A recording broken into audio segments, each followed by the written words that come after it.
On se retrouve aujourd'hui avec Yohan, l'un des membres de chez 100% Remote, qui a sorti son premier gros salaire grâce au closing. Ça fait maintenant plus de 6 mois qu'on l'a accompagné à devenir totalement indépendant. Yohan, c'est un ancien restaurateur, il vit déjà en Thaïlande. Donc aujourd'hui, on va pouvoir discuter un petit peu de ton parcours, de qui étais-tu il y a quelques mois, tes déclics et concrètement un peu tes objectifs et ta vision.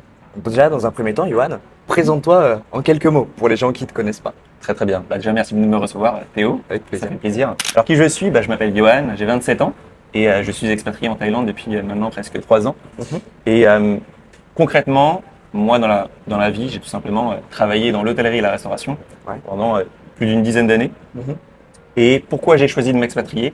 Tout simplement pour, premièrement, sortir de ma zone de confort et tout simplement vivre un petit peu un rêve qui est devenu une réalité. Concrètement, qui je suis? Moi, je suis tout simplement un jeune homme qui a envie de découvrir plein de choses et d'apprendre beaucoup de choses avec beaucoup d'ambition, mais on en reparlera prochainement. Tu dis que là, ça fait déjà plusieurs années que tu es expatrié à Bangkok. Tu faisais quoi exactement avant d'être là aujourd'hui 100% indépendant et de travailler en ligne? Tu as fait quoi avant? J'ai fait beaucoup de choses dans ma vie professionnelle, personnelle. J'ai d'abord travaillé en France pendant quelques années. J'ai fait donc des saisons d'été, des saisons d'hiver en restauration. J'ai travaillé dans finalement plein de types d'établissements, que ce soit des restaurants étoilés, des gastros. J'ai travaillé en collectivité, sur des bateaux. Finalement, je me suis un peu amusé. J'ai testé plein de types d'offres de restauration et j'ai appris énormément. Tu as fait plein de jobs dans tous les domaines. J'ai fait beaucoup de jobs. Le petit souci, c'est que ça me prenait énormément de temps. Comme tu t'en doutes, en restauration, on a l'habitude de travailler beaucoup, parfois 10 heures, 12 heures, beaucoup plus par jour. Et j'ai eu un petit déclic, je me suis dit, mais pourquoi pas m'expatrier? Donc, je me suis dit, pourquoi pas un pays proche de la France, premièrement. Donc, j'ai visé l'Irlande. Je me suis expatrié 1 an et demi en Irlande, tout simplement pour l'anglais, comme tu t'en doutes. Pour moi, ça a été un premier déclic de m'expatrier, de me dire, ça y est, j'ai quitté la France. Voilà, c'est un bonheur finalement de quitter son pays natal. Une nouvelle page de tournée, quoi. Complètement. Et du coup, tu es arrivé en Thaïlande pour la première fois il y a combien de temps? Il y a bientôt 2 ans et demi, 3 ans. Là, c'est pareil, j'ai eu un autre déclic. J'étais entre l'Irlande et la France et je me suis dit, mais pourquoi pas aller plus loin? Pourquoi pas quitter finalement cette bulle de l'Europe? Et là, encore une fois, c'est sortir de sa zone de confort, quitter sa famille, sa vie sociale, et tester de nouvelles choses. Donc, j'ai préparé mon voyage pendant plusieurs mois. C'était pas à l'improviste. Je n'étais jamais venu en Asie auparavant, même pas en vacances. Et j'ai réservé mon billet d'avion, tout simplement. Pour la Thaïlande. Pour la Thaïlande, exactement. D'ailleurs, là, pour ceux qui ne le savent pas, on est dans un petit café, pas très loin de chez moi. T'en penses quoi, là, en quelques mots? Est-ce que t'aimes bien l'ambiance? J'adore. Le café est super bon, les gens sont très sympathiques, souriants. C'est ça qui me fait plaisir. Et surtout, le soleil, la chaleur. Et ce qui est bien, tu vois, c'est qu'il n'est pas trop connu. Il n'y a personne qui le connaît réellement. C'est dans une petite rue à Bangkok. C'est vraiment en privé, cette adresse-là. Si vous voulez la voir, donnez-moi un petit message sur Insta, je vous la donnerai. Concrètement, tu es arrivé à Bangkok, enfin plutôt en Thaïlande, il y a plusieurs années. Tu étais en restauration, c'est ce que tu me disais. Tu étais manager de restaurant ici dans les quartiers de Phrom Phong, du coup à Bangkok. Concrètement, qu'est-ce qui t'a fait dire faut que je passe à autre chose, quoi? Il y en a beaucoup qui restent dans la restauration pour des fois toute une vie, tu vois. Qu'est-ce qui t'a fait dire il faut que je passe à autre chose? Finalement, ce style de vie, cette hygiène de vie ne me correspondait plus, tout simplement. Parce que, encore une fois, peu importe que tu sois en France ou à l'étranger, en restauration, tu travailles les week-ends, tu travailles les soirs. Ça, j'y suis habitué depuis plus d'une dizaine d'années. Mais aujourd'hui, j'avais besoin d'un vrai changement. Donc, je me suis dit, finalement, il faut quitter ce job toxique. Tu as beaucoup utilisé ce mot-là, toxique, depuis qu'on se connaît et depuis qu'on a commencé ensemble. Tu mets quoi, toi, derrière le mot toxique? Il y a plein de gens, tu vois, qui se posent sans doute ces questions-là. Tu vois, c'est quoi toxique pour toi? C'est genre beaucoup d'heures, c'est une charge mentale énorme, c'est pas forcément énormément de vacances? T'entends quoi, toi, derrière? Je pense que ça englobe beaucoup de choses aujourd'hui. Que ce soit la psychologie, le mental, physique. Moi, clairement, pourquoi je dis toxique? Tout simplement parce que je sentais que ma santé était en péril. Tout simplement. Et que je ne profitais pas de la vie, surtout dans le plus beau pays du monde. Pourquoi travailler dans un environnement qui ne me plaisait plus, alors que j'ai plein de possibilités qui s'offrent à moi. Voilà pourquoi j'ai découvert le monde du closing et du setting. Alors, je m'étais intéressé au business en ligne depuis quelques années, surtout pendant la période du Covid. Malheureusement, j'ai eu un petit moment de doute, tout simplement parce que je n'étais pas sûr de me lancer, j'étais peut-être pas forcément prêt psychologiquement, Ouais. et j'ai eu une mauvaise expérience, plus ou moins une mauvaise expérience tout simplement parce que je ne connaissais pas, Ouais. et j'avais des doutes et des peurs tout simplement. Donc ouais, tu avais ton job avant qui te prenait énormément de temps. C'est Tu ça. sentais que sur ta santé, ça prenait de plus en plus de place. Mhm. Est-ce qu'il y a eu un moment où tu t'es dit, ça y est, le verre est plein, il faut vraiment que je passe à autre chose? Je pense, j'ai entendu énormément de gens, tu sais, en 3 ans de closing me dire, Théo, j'en ai marre. Et pourtant, ils sont toujours en train de continuer les mêmes choses plusieurs années après. Concrètement, tu as eu un déclic fort qui t'a fait dire, Bien sûr, bien sûr. Le déclic, c'est mon hygiène de vie qui s'est dégradée. ouais, Le déclic, c'est tout simplement de me lever le matin et de ne pas avoir envie d'aller au travail. Ouais. Le déclic, je l'ai eu pendant finalement une période assez longue parce que pour pouvoir quitter son job, finalement c'était un job comme un CDI, dans un confort où on a un salaire qui tombe à la fin du mois, on sait quelles tâches on doit faire tous les jours. Ouais. Moi, je l'ai eu ce déclic pendant une longue période. Mais à un moment donné, ça a débordé du vase. À un Ouais. moment donné, j'ai craqué. Je me suis dit, voilà, il faut partir. Peut-être qu'il y a des gens qui ne me connaissent pas encore. Moi, je m'appelle Théo, ça fait plus de 3 ans que je suis closer en ligne. J'ai accompagné plus de 1400 personnes avec l'accompagnement Freedom Lab. J'ai été head of sales, j'ai accompagné des closers à devenir top closer pour travailler avec leurs différentes entreprises. Et maintenant, depuis août 2025, j'ai mon propre accompagnement qui s'appelle 100% Remote, où justement on accompagne des personnes comme toi, salariés, à prendre une indépendance et à partir vivre en Thaïlande si c'est leur souhait, ou du moins avoir plus de liberté au quotidien, quoi. Parce que Ça. c'est sûr qu'aujourd'hui, un travail en ligne, je vais parler surtout du closing, ça permet de gérer ton temps, décider quand est-ce que tu as envie de travailler, mais aussi d'où est-ce que tu as envie de travailler, des personnes avec qui tu as envie de collaborer aussi, et d'avoir vraiment une liberté de vie beaucoup plus simple et plus accessible. Aujourd'hui, en ligne, on n'a pas besoin de bosser 7, 8, 10 heures par jour pour sortir un salaire. On peut bosser 4, 5 heures par jour, sortir 2000 euros par mois, on va en parler après, tout en travaillant directement depuis chez soi, avec sa copine, au Laos, Exactement. au Vietnam, en voyageant et autres. Est-ce que tu te rappelles de cette date-là et comment ça s'est passé pour toi? C'était fin octobre, début novembre, Ouais. il me semble, de l'année dernière. Déjà de vous voir, de parler avec vous. Oui, bien sûr que ça m'a rassuré. Ça m'a donné confiance. Je me suis dit, si eux réussissent, pourquoi pas moi? Donc je me suis dit, clairement, pourquoi pas se lancer tout de suite, quoi. Ouais. Moi, j'ai pris une décision qui était assez radicale, hein. J'ai quand même quitté mon job, je suis venu vous voir, donc je savais un petit peu ce que vous faisiez auparavant, et je me suis lancé tout de suite, quoi. Ouais. J'ai pas attendu le lendemain. Je pense que quand on prend une décision, il faut la prendre assez rapidement. Concrètement, qu'est-ce qui t'a motivé dans le closing? Qu'est-ce qui t'a plu? Moi, j'aime le relationnel. J'aime le contact avec des clients déjà en restauration. J'aime le contact avec les gens tout simplement, en savoir un petit peu plus sur eux, ce qu'ils font dans la vie. Moi, je suis quelqu'un qui est très dans l'écoute. J'aime vraiment écouter les gens. Alors, je suis pas un psychologue, je te rassure, mais le fait d'écouter les gens, d'en savoir un peu plus, moi, ça m'anime tous les jours. Donc, ce qui a fait dire, c'est peut-être quelque chose qui est adapté pour moi et je me vois avancer là-dedans, c'est ça? Complètement. Comment t'expliquerais le setting et le closing à quelqu'un qui connaît rien avec tes propres mots? Je pense qu'on est plutôt un messager en tant que closer setter, on est un guide, un messager. Ouais. Le fait tout simplement, on est là pour aider les gens à prendre la bonne décision. Les gens, encore une fois, comme moi, hein, ont des doutes, ont des peurs, les gens ne savent pas trop où aller.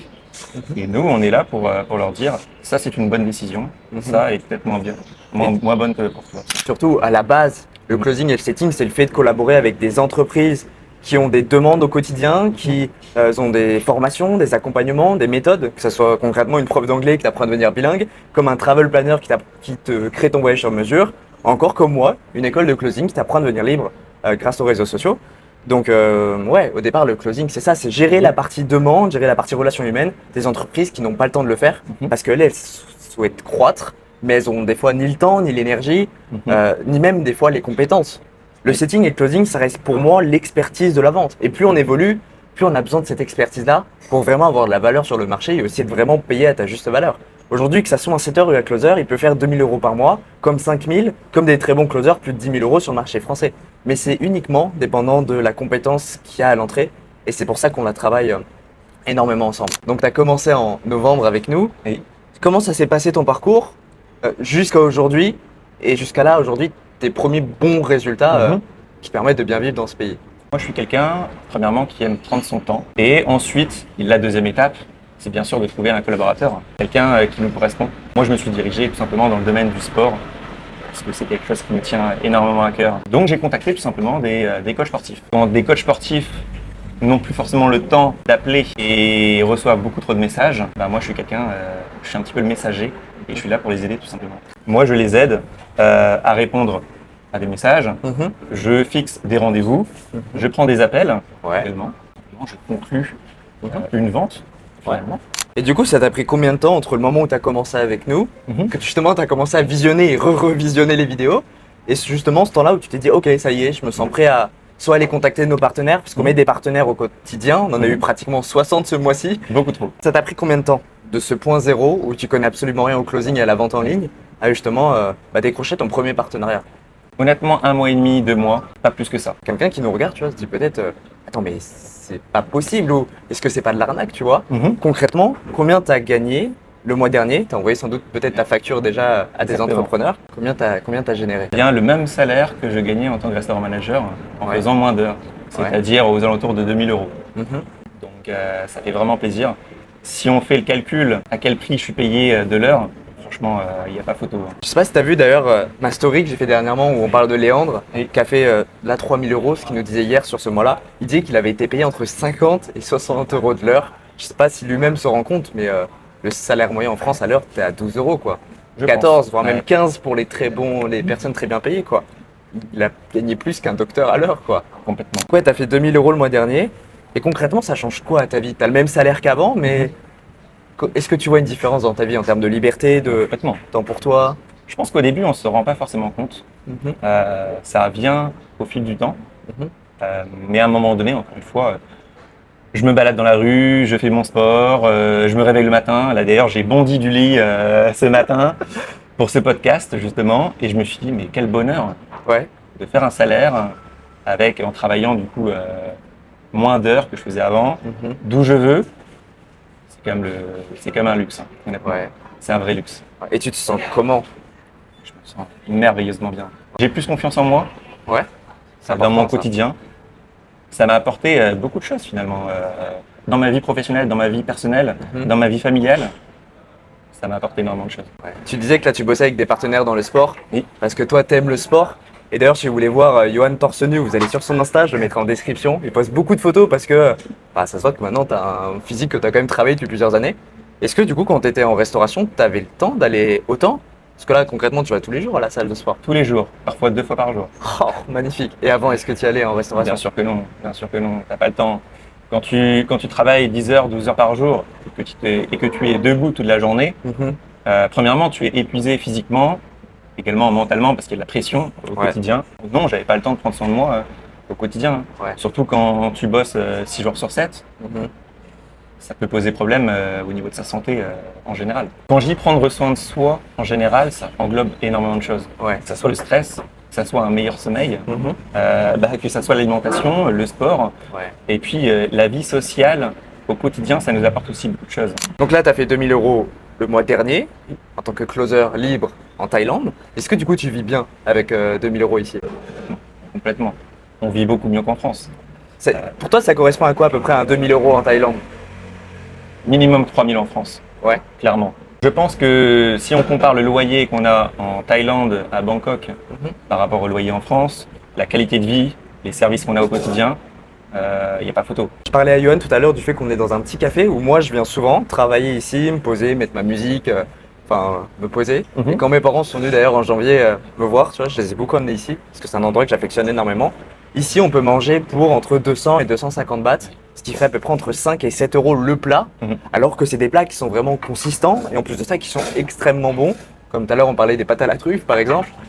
Donc c'est l'un des avantages quoi. Quand tu bosses en ligne, tu peux te réveiller, venir là le matin, poser ton ordi, prendre ton petit breakfast avec tes œufs brouillés, ton bacon, ta salade, tes tomates et bosser en même temps quoi. Sans patron qui vient te Ça c'est un luxe. Qui vient te faire chier. J'ai oublié de le préciser. Le fait de ne plus avoir de patron, c'est un des plus grands luxes, clairement.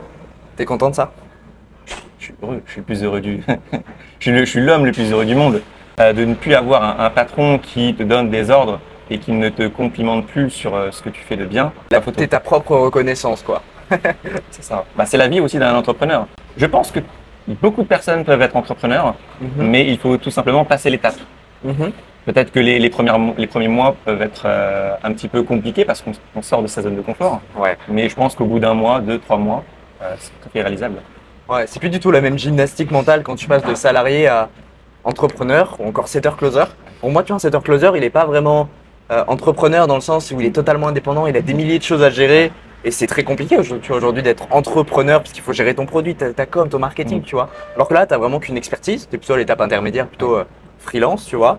Mais ça nécessite bien sûr de prendre ses responsabilités parce que tu peux sortir 4 000 euros ce mois-ci ou 5 000 ou 6 000, mais ça dépend uniquement de ce que tu mets à l'entrée.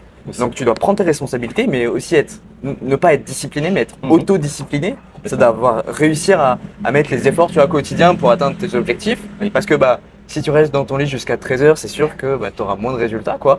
Donc c'est pour ça que même nous, tu vois, dans l'accompagnement, on fait en sorte que tout le monde puisse aller à son rythme et comme tu dis, être accompagné pour pas se sentir perdu et que justement que tu sois pas discipliné ou que tu pars de zéro, en fait, que tout le monde puisse y arriver. Comme tu vois, il y a une mixité énorme tu vois, dans 100% remote. On a des gens de 30 ans, comme des gens de 20 ans, comme des gens de 25, comme Rémi qui est au Canada ou encore Manon qui est à Manchester ou Léo qui est à Angers, tu vois. Enfin, il y a de tous les profils et tout doit être adapté pour que tout le monde puisse réussir. C'est quoi maintenant les ambitions? C'est quoi un peu tes objectifs sur les prochains mois?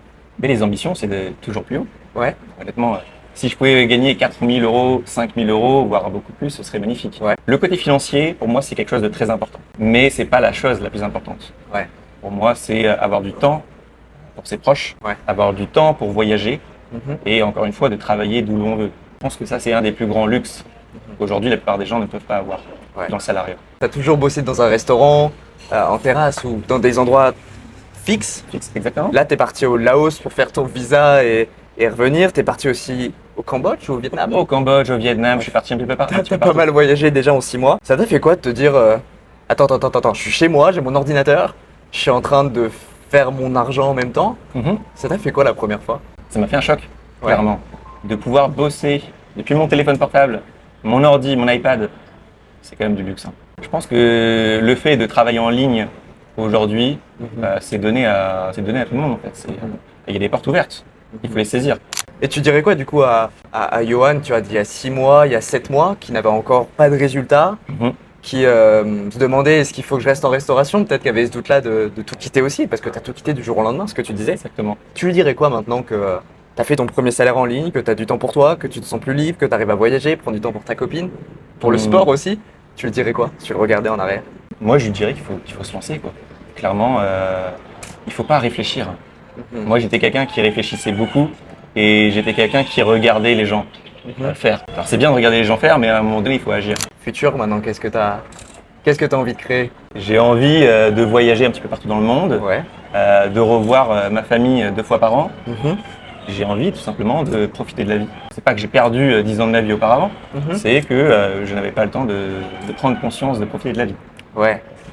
Ok, c'est fort là ce que tu viens de dire. Très très fort. C'est-à-dire que si je mets des mots, c'est-à-dire que tu étais tellement dans ta vie, tu prenais même plus conscience de ce qu'elle était réellement. J'étais inconscient que je ne pouvais pas profiter de la vie. Ok, c'est fort. Je sais pas si tu te rends compte. Malheureusement, je pense que quand tu es dans le salariat et que tu travailles beaucoup et que tu as ta routine de métro, boulot, dodo, tu ne penses plus finalement. Tu ne réfléchis plus au futur. Moi, je le vois un peu comme une toile d'araignée, tu vois. Où plus tu avances tous les jours dans ton CDI, plus tous les jours tu avances dans ton CDD, dans ton job, ou tu sais, dans la vie un peu qu'on nous a décidé, et plus tu restes bloqué. Parce que tes peurs, elles deviennent des barrières qui sont de plus en plus dures à surmonter. Tes habitudes s'ancrent de plus en plus, tu vois. Et plus tu avances dans le temps, et plus c'est dur de se dire en fait, je peux faire autre chose et croire au fait que tu es capable, tu vois. Et on revient encore une fois sur la confiance en soi. Tu as dit que tu as pris ton temps, tu vois, à développer, à te former. Certains aujourd'hui y arrivent en 2 semaines, en 3 semaines, font des roleplays, se mettent vraiment à 100% et sortent leurs premiers résultats. Je suppose qu'il y a sans doute des personnes qui doutent derrière la caméra, il y a sans doute des personnes qui se disent c'est pas possible pour moi. Tu lui dirais quoi? Pas pour le rassurer, mais pour l'aider. Premièrement, il faut se renseigner Ouais. sur les bons choix, parce qu'il ne faut pas non plus se lancer d'un claquement de doigts. Mais à un moment donné, il faut passer à l'action. C'est bien de réfléchir, c'est bien de regarder à droite et à gauche, mais à un moment donné, il faut prendre une décision, clairement. Moi aujourd'hui, sans la grosse prise de décision, sans le déclic que j'ai eu il y a quelques mois, je ne serais pas là où je suis aujourd'hui. Pensez quoi, honnêtement, de ton retour de ces derniers mois?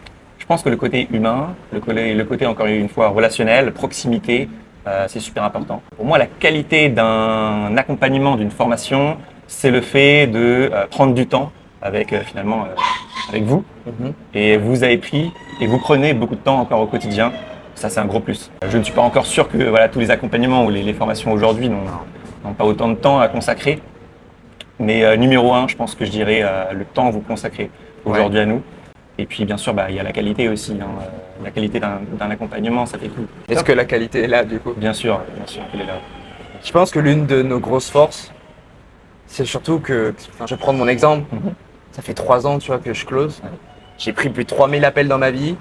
J'ai closé plus de 600 000 ou 700 000 euros de chiffre d'affaires en ligne, tu vois. J'ai bossé avec plein d'entreprises différentes, bossé avec des entreprises qui faisaient 2 millions à l'année, tu vois. Ça permet aussi de construire, tu vois, ces compétences-là pour vous les transmettre, tu vois. Et ça fait aussi toute la différence, tu vois, d'être formé par quelqu'un qui a vraiment vécu le terrain et qui connaît exactement les steps à franchir et les étapes pour. Puis c'est inspirant. C'est très inspirant d'avoir quelqu'un qui a réussi plein de choses. Moi, j'adore. On va pouvoir terminer tranquillement ce podcast-là. On a pu parler de qui tu étais avant, de ce que tu as pu générer aujourd'hui. Donc, tu fais à peu près 2000 euros par mois, de ce que ça a changé dans ta vie, des prochains objectifs que tu as envie d'aller atteindre. Voilà. Est-ce que tu as un mot, Johan, pour la fin? Honnêtement, je dirais qu'il faut avoir des ambitions. Ouais. Sans ambition, sans se projeter dans l'avenir, sans objectif particulier, c'est difficile d'avancer. Il y a des choses pour nous aider. Premièrement, c'est bien sûr d'avoir des vrais contacts, des bons contacts. Et ensuite, je pense que tout simplement, c'est de découvrir le monde et de voyager. Le fait de s'expatrier, ça nous apprend beaucoup sur la vie. Je me rappelle des premiers messages que tu mettais sur les groupes Slack. Enfin, tu nous parlais que tu étais à 2 doigts de la dépression et tu étais là. En fait, c'est la première fois que je me sens confiant, même si je suis en train d'avancer vers quelque chose de nouveau. J'ai pas encore de résultats. Je me souviens, tu vois, de ce message-là. Je l'avais envoyé en mode putain, c'est trop beau ce message-là. Tu étais confiant parce que tu savais où t'avancer et comme on dit, et là c'est la petite phrase mindset, la peur crée le doute efface l'action et l'action tue le doute. Tu as directement tué le doute en fait en passant à l'action, quoi. Je te remercie, Johan, d'avoir pris ce temps-là aujourd'hui avec moi. On va pouvoir aller manger tranquillement notre petit pas de taille. Avec plaisir. Si toi aussi derrière la caméra, tu as envie de devenir beaucoup plus indépendant, beaucoup plus libre et que tu as envie, pourquoi pas te lancer dans le closing ou dans le sitting ou au moins d'avoir plus d'informations, ça te coûte rien. Je t'ai mis directement mon lien Calendly donc pour réserver un appel avec moi. Donc je prendrai le temps qu'il faut avec toi pour comprendre ta situation, l'analyser, te donner un plan d'action précis pour toi pour qu'on puisse soit devenir plus libre, soit directement venir nous rejoindre en Thaïlande. Donc voilà, passez tous une très bonne journée et Johan, bon appétit. Merci beaucoup. Allez, ciao, ciao. Ciao.